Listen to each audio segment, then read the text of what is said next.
What's going on, everybody? It's your boy, Matt Stingray. Thanks for checking in. Guys, today we're going to do the full review of the Alpina Seastrong. So this was a watch I picked up, I don't know, been a couple months.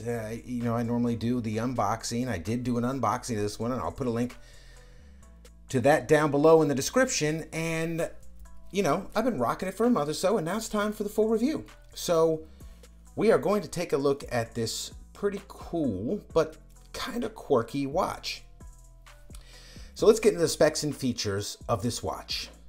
This watch has a 46 millimeter case diameter. Now, let me explain. If you go look on the website, if you look at Amazon, that's where I bought this one, Amazon. It says 44 millimeters. Now, where I got 44 millimeters measurement on this watch is right here on the bezel.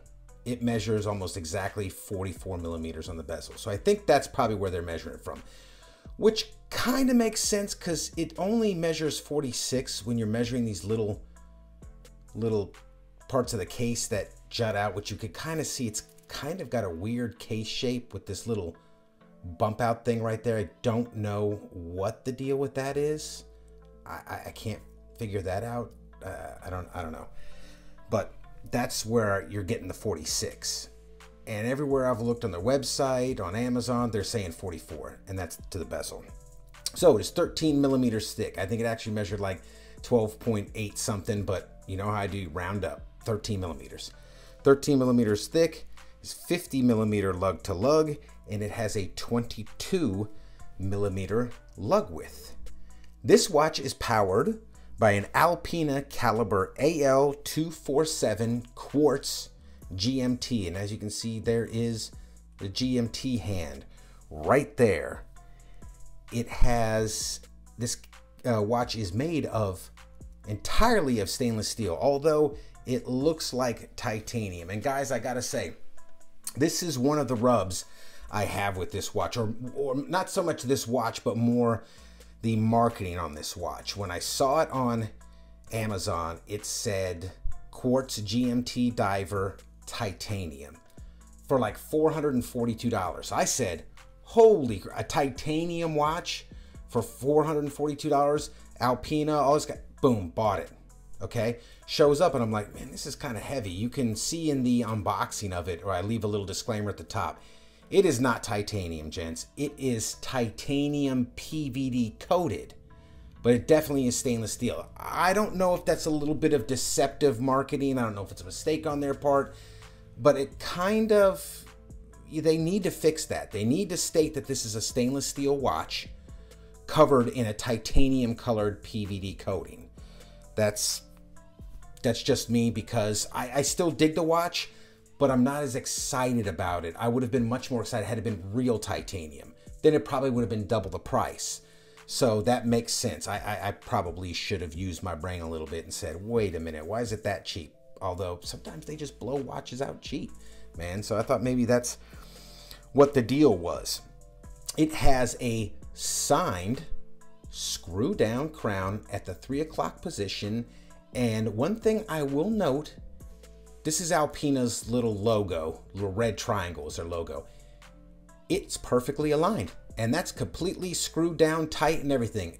That's cool. I don't know if that's just the luck of this one watch. Guys, if you own one of these, if you reviewed one of these, if you know anything about it, leave me a comment down below. Let me know if yours lined up like that, but it lines up perfectly, and that's perfectly tight.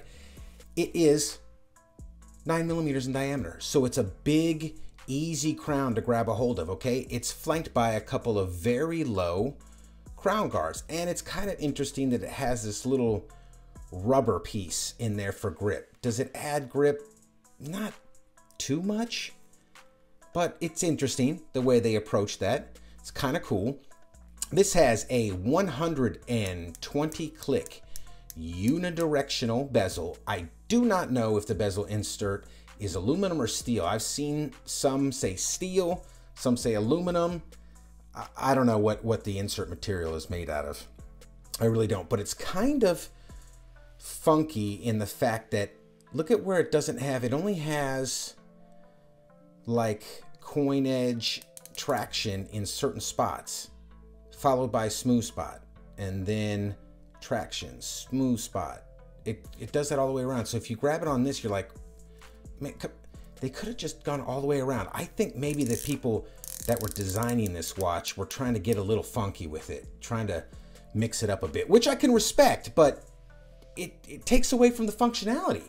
You got to strike that balance between very functional and artistic, or you know, whatever you want to call it, because I miss sometimes and it slides around, and yeah, I eventually catch it, but it's kind of annoying. It's kind of annoying. This actually has very nice clicks. No complaints about the clicks at all. Lines up perfectly. It has a red triangle with the loom pip at the top, and the entire bezel is loomed on this. It's actually got really good loom. This has a dead flat sapphire crystal with AR coating. It has a chapter ring inside with the minute markers, and as you can see, it has the 24-hour time all the way around for the GMT function. I have this one set to London time, so it's 5 in London right now. It looks like it's 5:23:24 in the morning because it's a little past midnight here on the 6th when I'm filming this. It says Alpina 1883 Genève GMT, 300 meters, 1,000 feet. That is its water resistance, by the way. It has 300 meters of water resistance, Swiss made at the bottom. As you can see, the second hand is white with the red back on the end, GMT hand, red with white insert. I dig that. I'm digging the dial colors. It's kind of got a Captain America dial color thing here with the red, white, and blue all over this sucker. It does also have a sector dial as a date complication at the 3 o'clock with a very visible date window. Guys, one thing I will say about the size of these larger watches, they are easier to see. They're easier to read at a glance, and I kind of dig that. They're a little bit big. I'm not, Jazz 44 is pushing it for me. I have a couple of watches that are that size, a couple of Seikos, and you know, that are in this realm of this size. I have a Tissot Seastar, which is like 43, so she's a little bit big, so it's pushing that side. But what makes this one look bigger is this odd case shape design. So let's look at the bracelet. The bracelet is 22 millimeters going straight down, no taper, with polished links in the middle, brushed on the outside. It has a signed butterfly clasp with the Alpina symbol on it right there. And this one's kind of unique that you can't snap it. You see what I'm saying? You can only snap it one way. So you have to fold this one in first and then fold that one in. Otherwise, it will not work. The bracelet is held together by the pin and collar system, which is a flipping nightmare. Okay, a nightmare to get this sucker, to size this sucker. It was a nightmare.